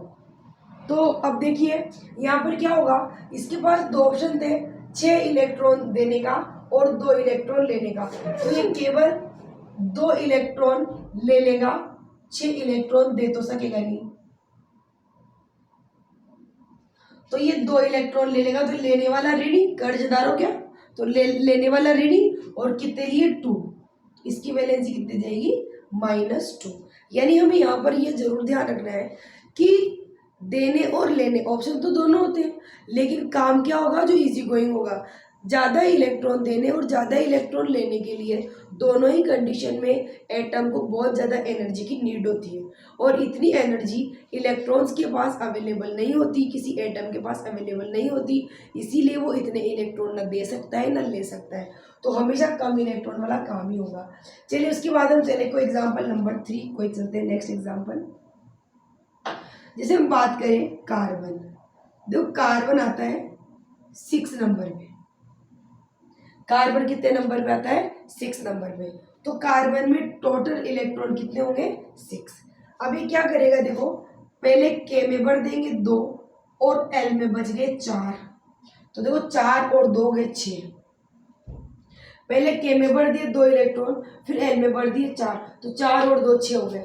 अब देखो ये क्या करेगा, या तो चारों इलेक्ट्रॉन देकर और इसको पूरी तरह से खाली कर देगा, या दूसरा चांस क्या है 4 इलेक्ट्रॉन लेकर 4 और 4 8 हो जाएंगे।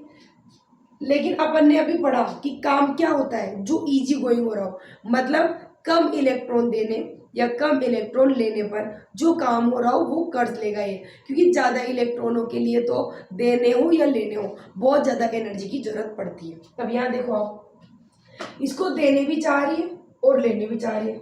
अब देखो यहाँ पर 50-50% चांस है, देने के भी बराबर ही और लेने के भी। अब अगर देने और लेने दोनों के चांस बराबर है तो ये मर्जी का मालिक है, मतलब चाहे तो ये 4 इलेक्ट्रॉन दे के +4 भी बना सकता है, या ये दूसरा काम क्या करे 4 इलेक्ट्रॉन ले ले तो -4 भी बना सकता है। इसीलिए कार्बन की वैलेंसी +-4 दोनों में आती है, लेकिन ध्यान ये रखना है कि या तो प्लस में आती है या माइनस में, क्योंकि देखो या तो कोई परमाणु इलेक्ट्रॉन दे रहा है या ले रहा है, दे भी रहा है ले भी रहा है, ऐसा तो हो ही नहीं सकता। अभी मान लो किसी को पैसों की जरूरत है, तो जरूरत है तो वो लेगा, और अगर थोड़ा एक्स्ट्रा है तो देगा, ऐसा थोड़ी दे भी रहा है ले भी रहा है। सेम टाइम पे दोनों नहीं होंगे, अलग अलग टाइम पे अलग अलग काम हो सकता है। जैसे मान लो आज मेरे पास पैसा नहीं है, मुझे जरूरत है मैंने ले ली, अब कल मेरे पास ज़्यादा पैसा हो सकता है तो मैं किसी की मदद करने के लिए दे भी सकती हूँ। तो वैसे ही बिल्कुल यहाँ पर भी है, एक बार में या तो ये +4 होगा या -4, दोनों साथ में नहीं होंगे। चलिए अपन और चलते हैं, कुछ एग्जाम्पल करते हैं। एग्जाम्पल नंबर 4 बात करें हाइड्रोजन की। हाइड्रोजन कितने नंबर पे आता है 1, हाइड्रोजन केवल 1 नंबर पे आता है, इसके पास एक ही इलेक्ट्रॉन होता है। तो देखो के में भर देंगे एक इलेक्ट्रॉन, अब देखो के में मैक्सिमम केवल 2 इलेक्ट्रॉन होनी चाहिए, तो इसके पास वही 2 कंडीशन, या तो ये इस एक को भी दे दो आगे बिल्कुल 0 खाली हो जाए, क्योंकि खाली रहेगा 0 तो भी स्टेबल ही रहेगा, बस आधा भरा हुआ या कम भरा हुआ नहीं होना चाहिए, बस स्टेबल हो सकता है खाली होके या पूरा भरे। तो या तो ये पूरा खाली कर देगा दे दो आगे, या ये एक और ले लेगा ताकि एक और एक को 2 जाएंगे, और जैसे इसमें 2 होंगे तो ये पूरा बढ़ जाएगा। तो देखो यहाँ पर भी 50-50 चांस हो गए, या तो ये एक देके +1 बनाए या एक लेके -1, अब बराबर बराबर चांस है तो ये भी मर्जी का मालिक है। अगर ये एक देगा तो +1 होगा, अगर ये एक लेगा तो -1 होगा, यानी कभी +1 भी हो सकता है और कभी -1 भी हो सकता है। इलेक्ट्रॉन देगा तो +1 होगा और लेगा तो -1 होगा। चलिए अब अपन कुछ और चलते हैं, जैसे कि हम चले क्लोरीन। आपको याद होगा एग्जाम्पल नंबर 5 डाल देते हैं इसको। क्लोरीन आता है 17 नंबर पे, क्लोरीन कितने नंबर पे आता है 17 यानी 17 नंबर। देखिए इलेक्ट्रॉन भरे, पहले के में भरेंगे 2, फिर एल में भरेंगे 8, तो 2 और 8 10 हो गए, तो एम में बचे केवल 7, क्योंकि देखो टोटल 17 है 17 है। पहले में 2 भर दिए पूरा भर गया, दूसरे में 8 भर दिए पूरा भर दिया, तो 2 और 8 10 हो गए। अब इसके पास केवल एम के लिए कितने बचे 7। अब देखो इसके पास वही सेम 2 चीजें देख लो आप, या तो ये 7 दे दो आके इतना सा बच जाए तब भी स्टेबल होगा, या ये केवल 7 तो ऐसे एक और ले लेता है, 7 और 1 हो जाएंगे 8। अब देखो अपन को पता है कि 7 दे तो नहीं सकता, तो केवल एक इलेक्ट्रॉन लेगा और लेने वाला माइनस और कितना लिया 1, तो क्लोरीन की वैलेंसी कितनी जाएगी, -1। ये हो गया आपका क्लोरीन -1। बाह्यतम कोश में 7 इलेक्ट्रॉन्स थे और इसको पूरे 8 करने के लिए केवल 1 इलेक्ट्रॉन की नीड थी, तो 1 इलेक्ट्रॉन लेगा तो लेने वाला माइनस और कितने लेगा 1, तो -1 इसकी वैलेंस हो जाएगी। चलिए अब अपन चलते हैं नेक्स्ट, एक और लास्ट एग्जांपल कर लेते हैं। जैसे हम बात करें कैल्शियम की, देखो कैल्शियम आता है 20 नंबर पे, तो कैल्शियम में कितने इलेक्ट्रॉन्स होते हैं, टोटल 20। अब देखिए अपन ये जो KLMN कक्षा है, KLMN, के में भर देंगे 2, एल में भर देंगे 8, 10, एम में भर देंगे 8, 18 और 2 20, हो गए 20 इलेक्ट्रॉन। यानी पहले इसमें भरे 2, फिर इसमें भरे 8, 10 हुए, तो अभी तो 10 और बच रहे थे, इसलिए एम में भर दी 8, 18 हो गए और लास्ट के बचे हुए भर दिए एन में। तो अब देखो इसके पास वही सेम 2 ऑप्शन है, या तो ये 2 दे के पूरी तरह से खाली हो जाएगा बाहर वाला कोश, या ये क्या करेगा 6 लेगा। अब देखो 6 लेना तो पॉसिबल नहीं है ना, क्योंकि 6 लेने के लिए इतनी एनर्जी इसके पास नहीं होती, तो ये क्या करेगा केवल 2 इलेक्ट्रॉन देगा और देने वाला धनी कितने देगा 2, तो कैल्शियम की वैलेंसी कितनी आ जाएगी +2। आपको आगे बात समझ में, यानी हमें यहाँ ये ध्यान रखना है कि कोई भी परमाणु अपने बाह्यतम कोश के जो इलेक्ट्रॉन्स होते हैं उनकी संख्या के आधार पर ही इलेक्ट्रॉन देता है या इलेक्ट्रॉन लेता है। जितने कम से कम इलेक्ट्रॉन देने या लेने पर काम हो जाए वही इजी गोइंग काम परमाणु करता है, क्योंकि इतनी एनर्जी अवेलेबल नहीं होती कि वो बहुत ज़्यादा मात्रा में इलेक्ट्रॉनों को जोड़ सके या बहुत ज़्यादा इलेक्ट्रॉन फ्री कर सके। कम से कम इलेक्ट्रॉन एक्सचेंज होने पर परमाणु अपने आप को स्टेबल कर लेता है। तो ये हमने सीख लिया वैलेंसी निकालना, आप प्रैक्टिस करते रहे। इसके बाद अब अपन लोग सीखेंगे फॉर्मूले बनाना। तो फॉर्मूला बनाना सीखते हैं हम लोग। फॉर्मूला कैसे बनाते हैं, रासायनिक सूत्र भी बोलते हैं, कई बार इनको अणुसूत्र भी कह देते हैं। तो अणुसूत्र बनाने या रासायनिक सूत्र बनाने में कोई खास रॉकेट साइंस नहीं है। अगर आपको वैलेंसी निकालनी आती है तो आपके लिए रासायनिक सूत्र बनाना कोई मुश्किल काम नहीं है। केमिकल फॉर्मूला बहुत इजी होते हैं।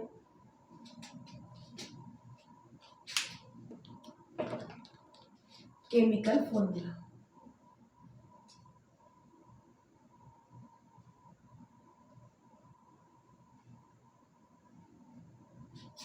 रासायनिक सूत्र,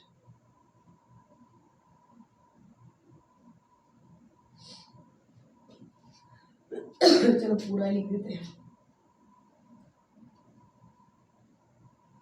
रासायनिक सूत्र, देखो सबसे बड़ी बात तो वैलेंसी निकालना नहीं आएगा जब तक अपन खुद अपनी मर्जी से सूत्र नहीं बना सकते। तो सबसे पहले तो अपन वैलेंसी बनाना जो मैंने निकालना आपको सिखाया है उसकी आप अच्छे से प्रैक्टिस कर लें, और जितने ज़्यादा से ज़्यादा एग्जाम्पल और जितने ज़्यादा एटम आपको दिखे, कोई सा भी तत्व आप ले लें और उसकी वैलेंसी निकालना सीखें।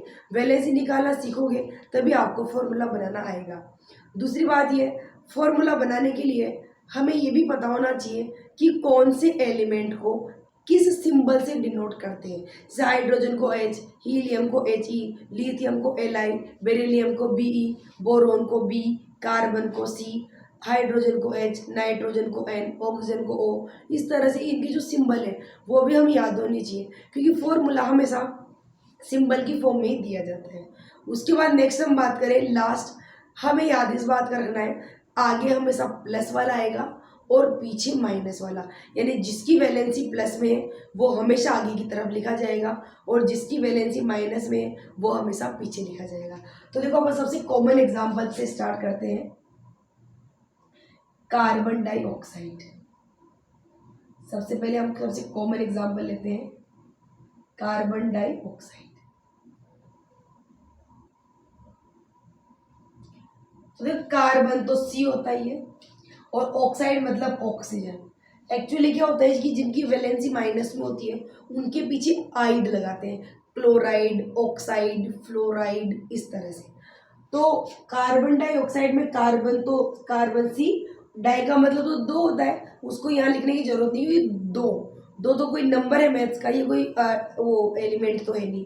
उसके बाद ऑक्साइड क्या होता है O।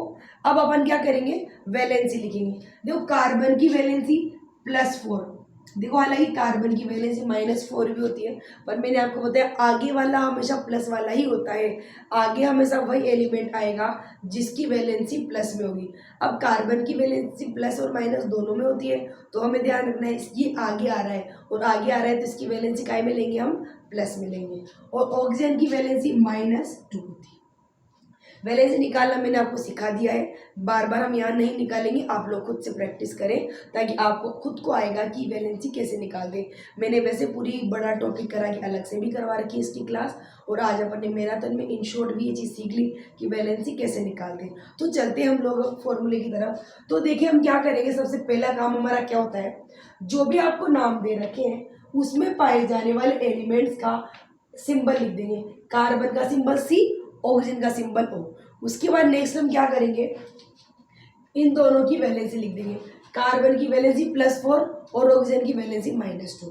अब हम क्या करेंगे, अगर जो वैलेंसी दे रखी है वो किसी टेबल से कटे तो उसे काट देंगे, और उसके बाद में क्या करेंगे, अपोजिट चढ़ा देंगे, इसके तो ये वाली और इसके ये वाली। तो सबसे पहले ये चेक कर लो कि क्या ये किसी टेबल से कट रहे हैं। तो आप देखें ये दोनों 2 की टेबल से कटेंगे, ये तो कटेगा +2 टाइम और ये कटेगा -1 टाइम। तो हमने इनका रेशो निकाल लिया प्रॉपर, जितना कट सकता था काट दिया। अब क्या करेंगे, इसके नीचे तो चढ़ाएंगे इसकी वैलेंसी और इसके नीचे चढ़ाएंगे इसकी वैलेंसी। तो C के नीचे तो चढ़ाएंगे 1, लेकिन आपको याद ही होगा गुणा भाग में कभी 1 को लिखा नहीं जाता, तो फॉर्मूले में भी 1 को नहीं लिखना। दूसरी बात, फॉर्मूले में कभी भी प्लस माइनस का चिन्ह नहीं लगता। तो ये तो C हो गया और O के नीचे 2, देखो प्लस माइनस तो लगता ही नहीं है, तो डायरेक्ट 2 लिख देंगे CO2। तो आपका कार्बन डाइऑक्साइड क्या हो गया, CO2। तो कार्बन डाइऑक्साइड का फॉर्मूला आपको पता ही है, CO2 था। चलिए इसी तरह पर कुछ और एग्जाम्पल करते हैं। जैसे मान लीजिए आपको बनाना है मैग्नीशियम ऑक्साइड, मैग्नीशियम ऑक्साइड बनाना है। तो क्या करेंगे, मैग्नीशियम तो Mg होता है और ऑक्सीजन O होती है। मैग्नीशियम की वैलेंसी +2 और मैग्नीशियम की वैलेंसी -2 होती है, सॉरी ऑक्सीजन की, मैग्नीशियम की +2 और ऑक्सीजन की -2 होती है। अब हम क्या करेंगे, सबसे पहले इनका प्रॉपर रेशियो निकाल लेंगे, यानी अगर ये किसी टेबल से क्रॉस हो रहे हो, कट रहे हो, तो इनको काट देंगे। तो आप देखिए दोनों 2 की टेबल से, ये तो कटेगा +1 टाइम और ये 2 की टेबल से कटेगा -1 टाइम। अब कुछ नहीं करना, बस मैग्नीशियम के नीचे 1 और O के नीचे 1, और जैसा कि आपको याद है कि 1 को नहीं लिखते और एक चिन्ह नहीं लगाना प्लस माइनस का, तो आपका मैग्नीशियम ऑक्साइड का फॉर्मूला क्या बन जाएगा, MgO। क्या बन जाएगा, MgO। चलिए अब आगे चलते हैं। जैसे मान लीजिए आपको बनाना है, इधर लिख लेते हैं, एल्यूमिनियम क्लोराइड। ये एल्यूमिनियम क्लोराइड, एल्यूमिनियम ऑक्साइड कुछ ही बना लो, एल्यूमिनियम क्लोराइड। देखिए एल्यूमिनियम तो Al होता ही है और क्लोराइड क्लोरीन होती है Cl। अब देखो एल्यूमिनियम +3 होता है और क्लोरीन -1 होता है। अब देखो ये दोनों अगर किसी टेबल से कट रहे हो तो काट देंगे, वरना अपोजिट क्रॉस में वैलेंसी चढ़ाकर फॉर्मूला लिख देंगे। फॉर्मूले में प्लस माइनस का चिन्ह नहीं लगाना, आगे वाला उसमें ऑलरेडी प्लस वाला ही होता है, पीछे वाला माइनस का होता है। साथ में एक चीज़ ये भी ध्यान रखनी है कि हमें 1 को कभी भी लिखने की जरूरत नहीं पड़ती। तो अपन देखो क्या करेंगे, इनको काटेंगे, अब कटेगा तो है नहीं, 3 और 1 है, तो 3 और 1 तो ऑलरेडी रेशियो में ही है, तो कटना की जरूरत नहीं पड़ेगी। एल्यूमिनियम के नीचे 1 और क्लोरीन के नीचे 3, तो एल्यूमिनियम के नीचे 1, तो 1 को तो लिखते ही नहीं है, और क्लोरीन के नीचे 3, Cl के नीचे 3। एल्यूमिनियम क्लोराइड का फॉर्मूला क्या हो जाएगा, AlCl3। चलिए अब अपन कुछ और बनाते हैं। जैसे कि मान लो आपको बनाना है सोडियम सल्फेट, सोडियम सल्फेट। देखिए सोडियम तो होता है Na, सल्फेट होता है SO4। ये मैंने आपको जो अपन ने पूरी बड़ी क्लास ली है वैलेंसी की, उसमें मैंने आपको 6 समूह लिखवाए थे, सल्फेट, फास्फेट, कार्बोनेट। इन तीनों की तो वैलेंसी होती है -2। एक हमने लिखा था अमोनियम NH4+, उसकी +1 होती है। इसके अलावा हमने एक लिखा था नाइट्रेट NO3, उसकी -1, और OH की भी -1। तो आप चाहे तो एक बार वहाँ पर पूरी क्लास को एक बार दोबारा से देख सकते हैं डिटेल में। इनकी मैंने आपको वहाँ पर सबके ये भी लिखवाए थे किसकी क्या वैलेंसी होती है। ठीक है, अभी चाहे तो एक बार शॉर्ट में लिख लिया मैंने यहाँ पर, सल्फेट की -2, फास्फेट की भी -2, कार्बोनेट की भी -2, NH4 की +1, NO3 की -1 और OH की भी -1। ये वैलेंसी, ये ग्रुप होते हैं, अलग अलग एलिमेंट से मिलकर बनने वाले ग्रुप होते हैं। तो अपन देखें, सोडियम की वैलेंसी तो होती है +1 और सल्फेट की होती है -2, जैसा कि वहां लिख रखा है ऊपर, सल्फेट क्या होता है -2। अब हम क्या करेंगे, वैलेंसी को अपोजिट चढ़ाएंगे, इसके तो चढ़ा देंगे ये और इसके चढ़ा देंगे ये, क्योंकि कटेंगे तो Na1 है ना ऑलरेडी, तो काटने की जरूरत नहीं पड़ेगी। Na के नीचे चढ़ा देंगे 2 और SO4 के नीचे 1, और SO4 को तो हम लोग लिखते ही नहीं है, तो हमें इसको लिखने की जरूरत नहीं पड़ेगी। चलिए अब हम चलते हैं कुछ और एग्जाम्पल की तरफ। से मान लो हमें बनाना है अमोनियम सल्फेट, अमोनियम सल्फेट। देखो अमोनियम NH4 होता है, NH4, और सल्फेट क्या होता है SO4। देखो दोनों वहां है, लिखवा रखा है मैंने आपको पहले भी, अभी भी आप चाहो तो यहाँ भी नोट कर सकते हैं। तो NH4 प्लस, NH4 की तो कितनी होती है वैलेंसी +1, NH4 के नीचे लिख दोगे +1। SO4 की कितनी होती है, देखो -2, 2 है ये, तो -2। अब देखो +1 और -2 है, तो ऑब्वियसली ये किसी टेबल से कटेंगे नहीं, इसीलिए हम क्या करेंगे, डायरेक्टली वैलेंसी चढ़ाएंगे। NH4 के नीचे तो चढ़ाएंगे 2 और SO4 के नीचे चढ़ाएंगे 1। तो देखो ये लिखा हमने NH4 2। अब देखो अगर आप इसे चढ़ाओगे तो क्या लगेगा 42, क्या लगेगा 42। तो अपन को क्या करना है, और ये जो 2 है ये पूरे NH4 से मल्टीप्लाई है, और पूरे के दर्शाने के लिए आप क्या करोगे, होल मल्टीप्लाई कोष्टक में लगाओगे, क्योंकि अगर आप केवल H के साथ लगाओगे तो ऐसा लगेगा ना कि जो 2 है वो केवल H से ही मल्टीप्लाई हो रहा है, जबकि हम तो इस पूरे NH4 को किससे मल्टीप्लाई कर रहे हैं, 2 से। तो NH4 को लिख दिया कोष्टक में और लगा दिया 2। अब SO4 के बाहर 1 लिखना है, तो SO4 को लिखने की जरूरत, सॉरी 1 को लिखने की जरूरत पड़ती ही नहीं, तो हमारा जो फॉर्मूला बनेगा क्या बनेगा, NH4 का whole twice SO4। Get it. चलिए नेक्स्ट एग्जांपल चलते हैं एक और। जैसे आपको बनाना है, कुछ भी ले लेते हैं अपन, जैसे एल्यूमिनियम, एल्यूमिनियम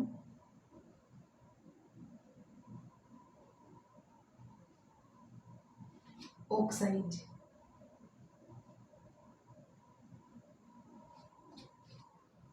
चलिए हम एल्यूमिनियम ऑक्साइड देखते हैं। तो एल्यूमिनियम तो क्या होता है Al, और ऑक्सीजन क्या होती है O।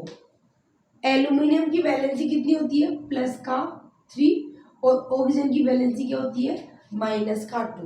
तो हमने वैलेंसी लिख ली। उसके बाद हमारा नेक्स्ट काम क्या होता है, ये जो भी लिखे हुए इनको किसी टेबल से अगर कट रहे होंगे तो काट देंगे। तो देखो 3 और 2 ये दोनों कॉमन किसी भी टेबल में नहीं आते, यानी ये दोनों नहीं कटेंगे, तो डायरेक्ट हम वैलेंसी चढ़ा देंगे। एल्यूमिनियम के नीचे 2 और ऑक्सीजन के नीचे 3, तो ये चढ़ा दिया एल्यूमिनियम के नीचे 2 और ऑक्सीजन के नीचे 3, तो ये बन गया आपका एल्यूमिनियम ऑक्साइड। तो हमने देखो ये सीख लिए, वैलेंसी निकालना भी होगा हमारा काम, और हमने एटॉमिक मॉडल भी पढ़ लिए, एटम पढ़ लिया, वैलेंसी सीख ली और सब कुछ सीख लिया। चलिए ये तो हमारा हो गया काम खत्म। अब अपन चलते हैं, वैसे खैर हो गया ये तो, चलो खैर हो गया ये।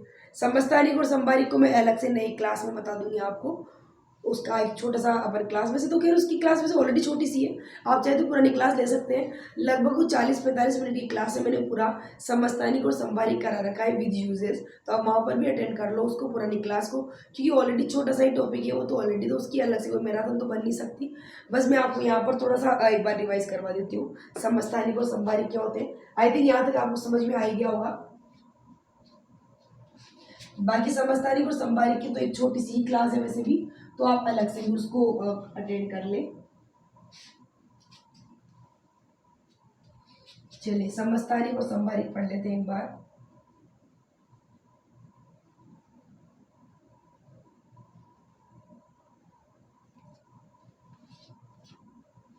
देखो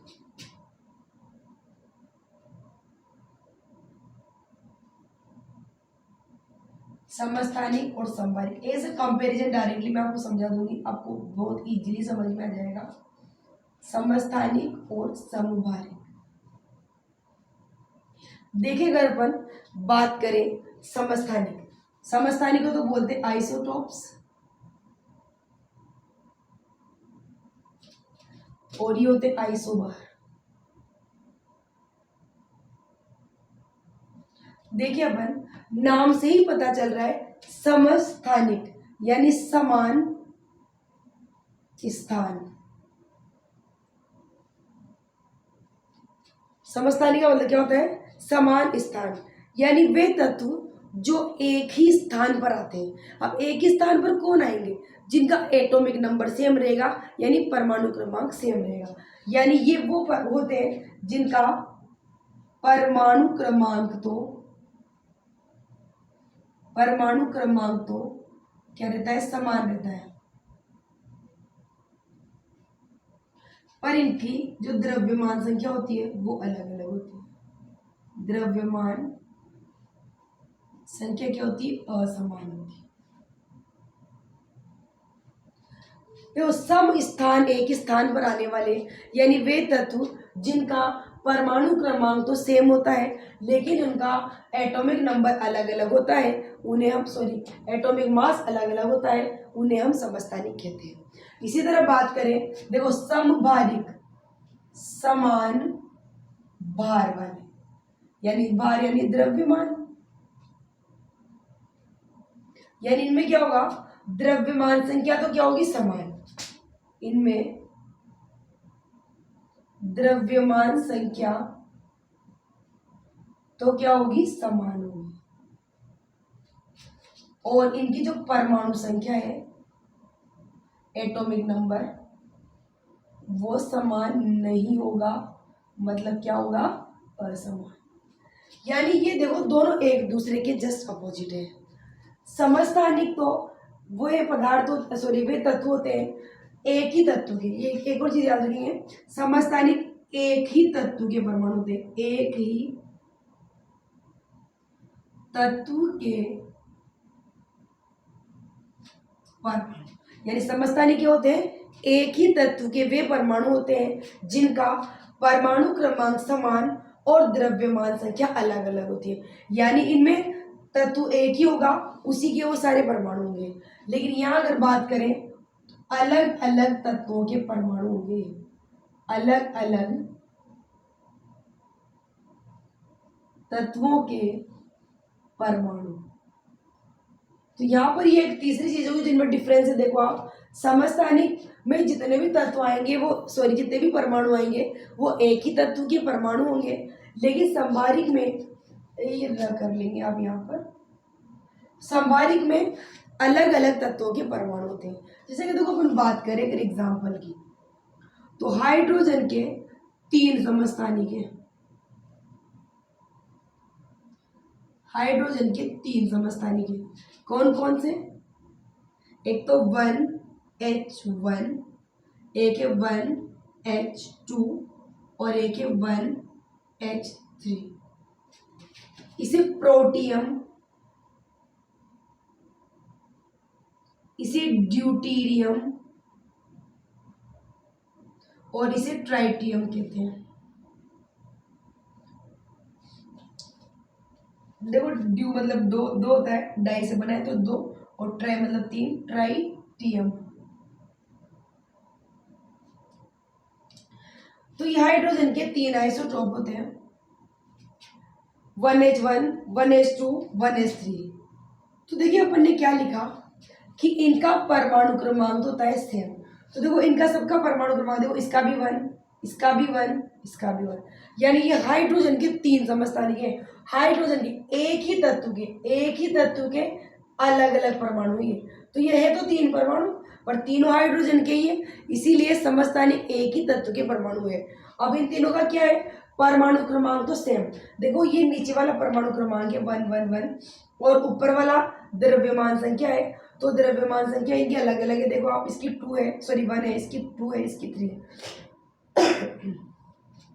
तो इनमें परमाणु संख्या सेम है और द्रव्यमान संख्या अलग अलग है, तो इन्हें तो क्या कहेंगे हम, समस्थानिक। क्या कहेंगे, समस्थानिक। अब इसमें अगर अपन एग्जाम्पल की बात करें, जैसे मान लो कैल्शियम है और एक ऑर्गन, इन दोनों का एटॉमिक मास 40 होता है, लेकिन आपको याद होगा कैल्शियम तो 20 नंबर पे आता है और ऑर्गन 18 नंबर पे आता है। देखो आप, यानी कि जो दोनों एलिमेंट्स हैं अलग अलग, देखो अलग अलग क्यों, ये तो कैल्शियम है और ये ऑर्गन है, तो अलग अलग तत्व है। अब इनमें क्या है, इनका जो परमाणु द्रव्यमान है वो तो सेम है। देखो आप, ये भी 40 है और ये भी 40 है, तो अपन ये तो लिखा कि समभारी कौन होते हैं, जिनकी द्रव्यमान संख्या, समभार, भार यानी द्रव्यमान, इनका मास तो बराबर होता है पर इनका एटॉमिक नंबर अलग अलग होते हैं। अलग अलग तत्वों के परमाणु होंगे तो एटॉमिक नंबर तो अलग अलग ही होगा, सिंपल सी बात है। तो इनमें क्या होगा, ये दोनों आइसोबार से यानी ये समभारिक है, क्योंकि इनका भार समान है 40। देखो 40 इनका एटॉमिक मास दोनों का 40 है, लेकिन इनका जो एटॉमिक नंबर इसका 20 और इसका 18 है। तो यहाँ पर अपन को ध्यान रखना है कि समस्थानिक तो एक ही तत्व के वे परमाणु होते हैं जिनका परमाणु क्रमांक समान होता है पर द्रव्यमान संख्या अलग अलग होती है। और जैसे कि हाइड्रोजन के 3 समस्थानिक, जिनका देखो ये 1 1 1 यानी इनका परमाणु क्रमांक सेम है पर इनका जो परमाणु द्रव्यमान है वो 1 2 3 अलग अलग है। इसी तरह बात करें संभारिक की, तो संभारिक अलग अलग तत्वों के वे परमाणु होते हैं जिनका द्रव्यमान तो सेम होता है लेकिन जिनकी परमाणु संख्या अलग अलग होती है। जैसे कि यहाँ पर जो एग्जाम्पल है, इसमें कैल्शियम और ऑर्गन दोनों का देखो 18 और 20 यानी इनका परमाणु क्रमांक तो अलग अलग है लेकिन इन दोनों का मास कितना है, 40 यानी बराबर है। तो ये आपके परमाणु वाला टॉपिक कंप्लीट हुआ। आई होप आपका बहुत अच्छा रिवीजन हो गया होगा।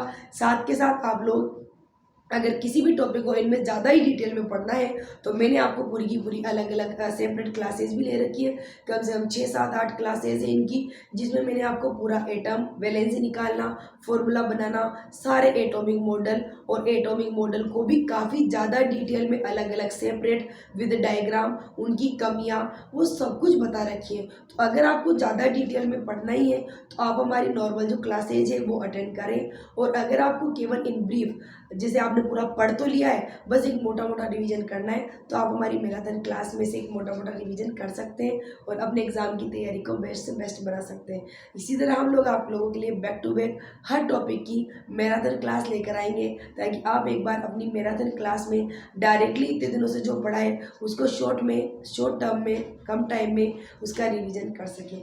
बने रहे हमारी क्लास के साथ। और जितने भी स्टूडेंट्स हैं जो भी तैयारी कर रहे हैं उनको शेयर करना ना भूलें, लाइक करें, हमारे चैनल को सब्सक्राइब करें और बेल आइकन को प्रेस करना ना भूलें, ताकि आने वाली क्लासेस की नोटिफिकेशन आपको मिलते रहे। तब तक के लिए आप अपना ध्यान रखें, सेफ रहें, सुरक्षित रहें। मिलते हैं नेक्स्ट क्लास में।